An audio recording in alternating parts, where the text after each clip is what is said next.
Hello, everybody. Today we are welcoming you to a week that's going to be very interesting. This week we are going to be talking about envy. Envy is, unfortunately, is one of a negative trait that we find in everybody.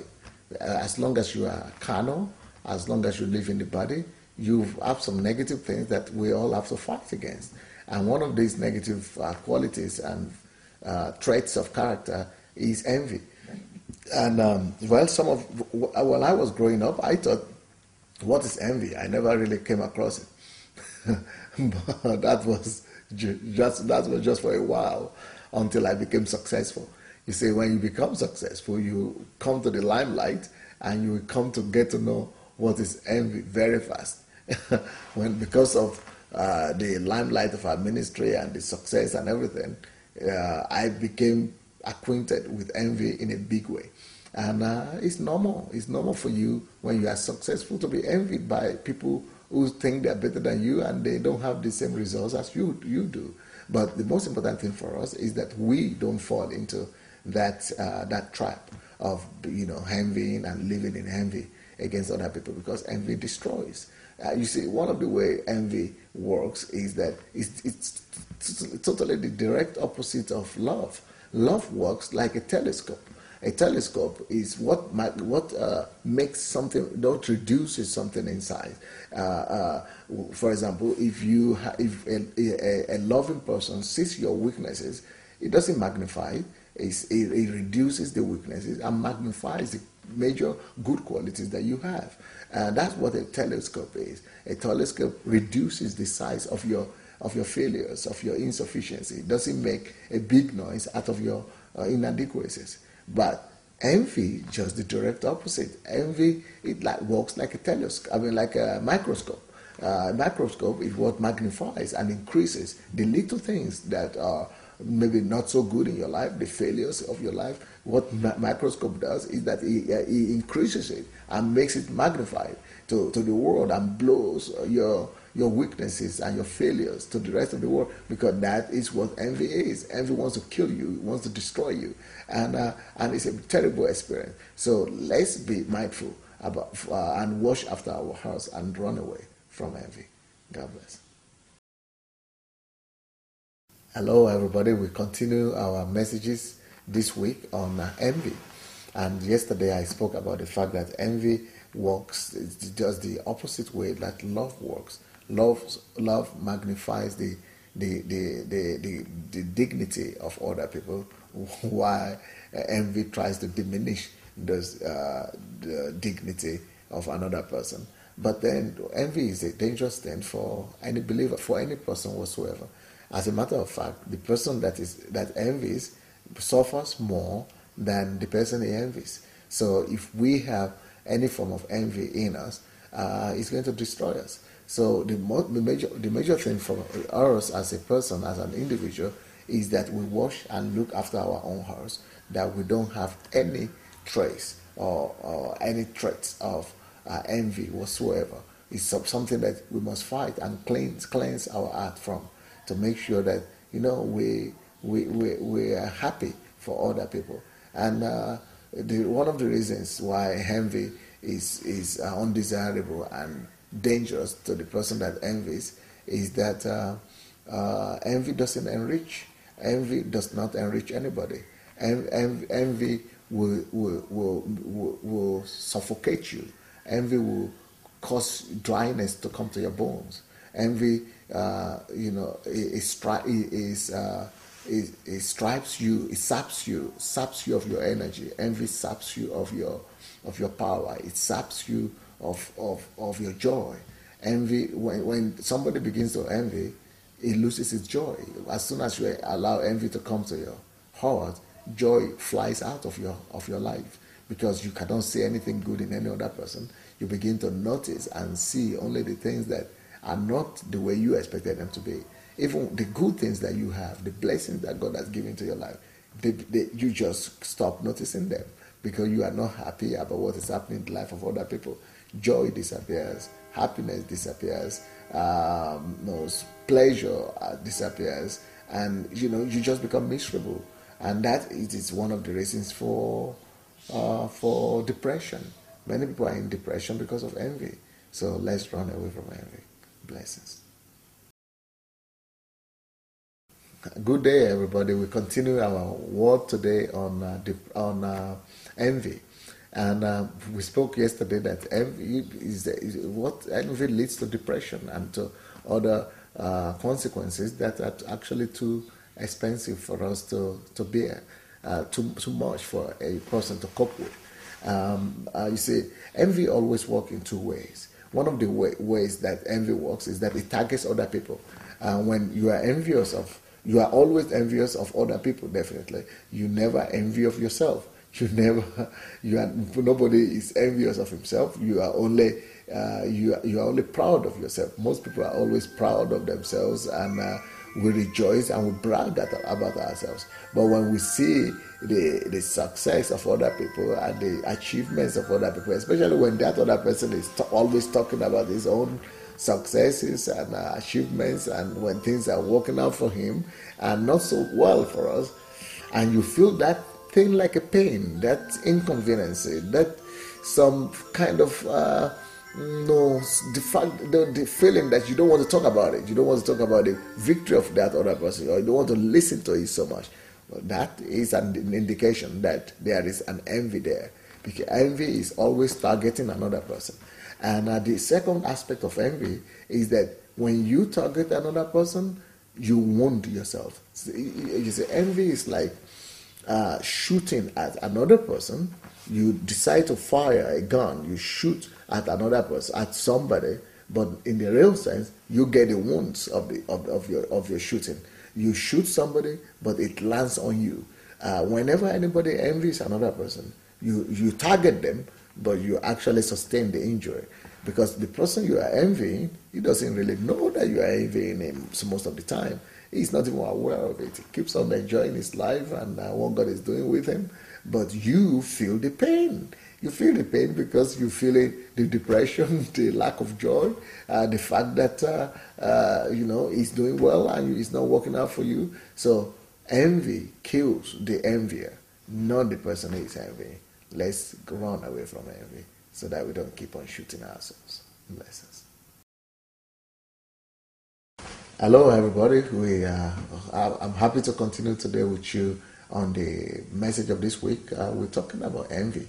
You see, envy works like cancer, and cancer is a dangerous thing. Sometimes people have cancer, and you cannot even tell because they dress well, they're in suits or in their costumes, and they're in tie and shirts, nice, looking nice. But some of the ladies, maybe they're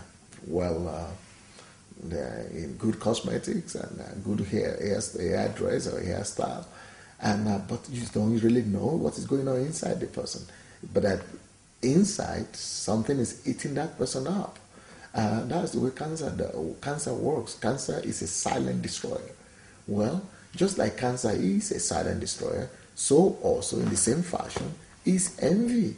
Envy destroys the envier. Envy destroys somebody silently from inside.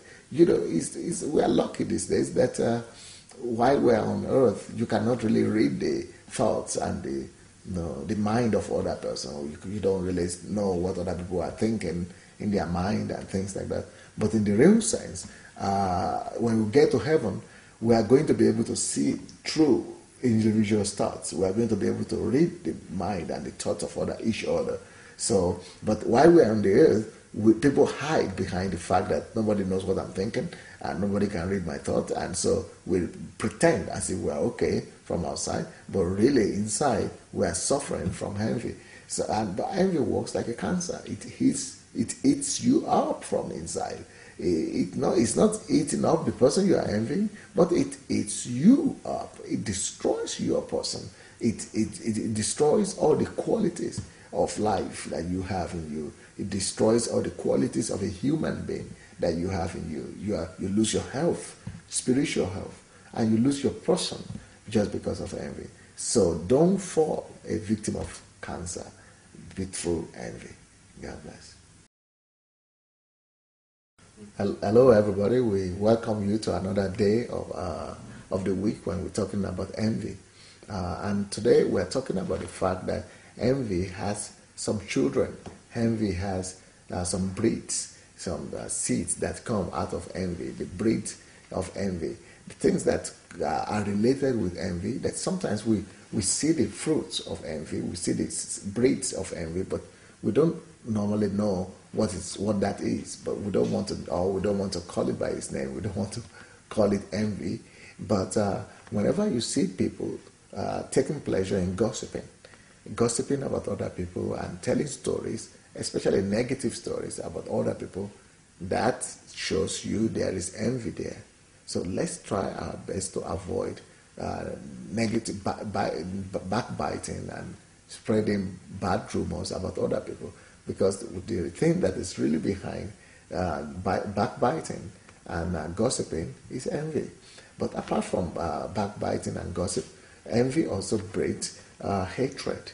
Sometimes when when other people are really successful, things are working out for them, and you don't check that envy in you, you don't stop that envy, it could lead to you actually hating another person.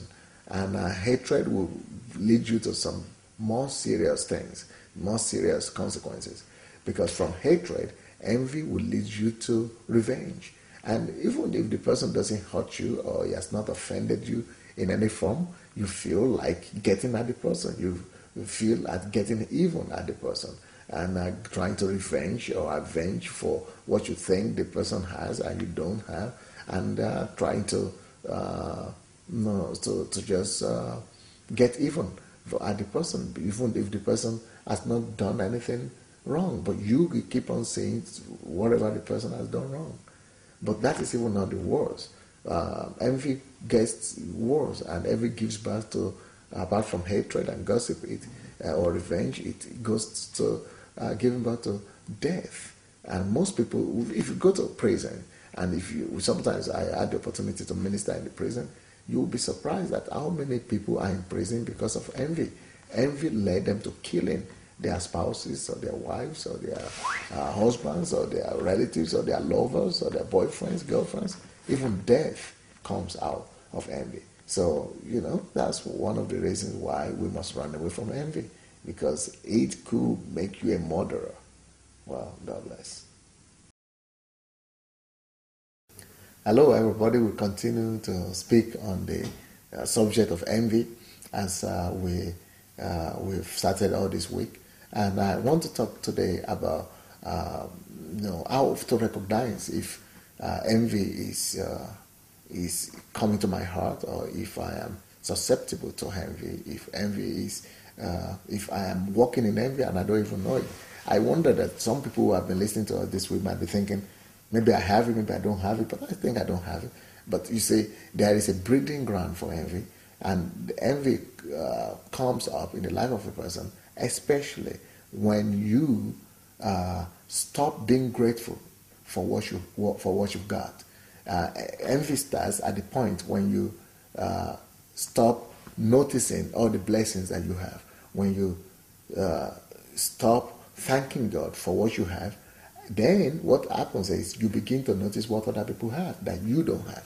Even if you have something better, envy makes things so funny that you stop noticing what you have, and you begin to notice what other people have, even if what you have is better. So lack of gratitude and lack of gratefulness might give birth to envy. Envy actually comes out normally out of lack of gratitude. And if you are not grateful to God for what you've got, and if you pay too much attention to what you don't have, then just be ready, because envy is knocking at your door, and envy is about to consume you. Stop paying attention to what you don't have. You pay more attention and be grateful, be thankful to God for what you've got. You have enough already to thank God for. Let's begin to thank God for what we've got, rather than noticing or paying too much attention to what we don't have. So you have enough to thank God for it. As soon as you stop thanking God for what you've got, and you begin to notice and complain about what you don't have, envy is about to kill you. Well, God bless. See you tomorrow. Today is the final day that we're talking about envy, I'm sure you must have watched the program, the previous days of this program, and that I hope that by the grace of God, you've been helped. And today I just want to finalize the message on envy by saying one of the root cause of envy is the inability of a person to be content with what is God, with what he has. If you are not satisfied, if you are not content with the little you have, you would probably envy.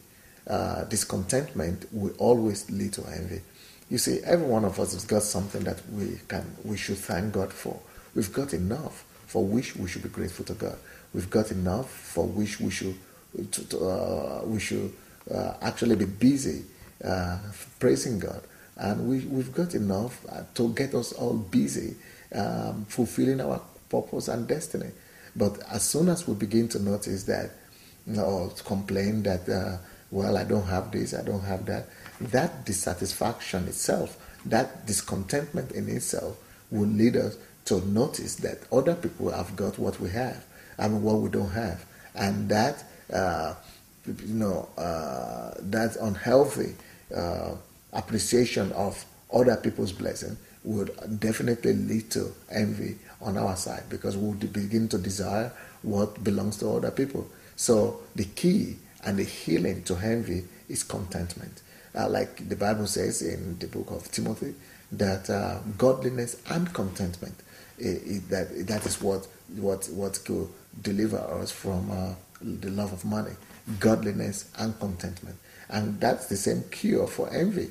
If you've learned to be content with what we've got, and to be godly with what we've got, we will never suffer from envy.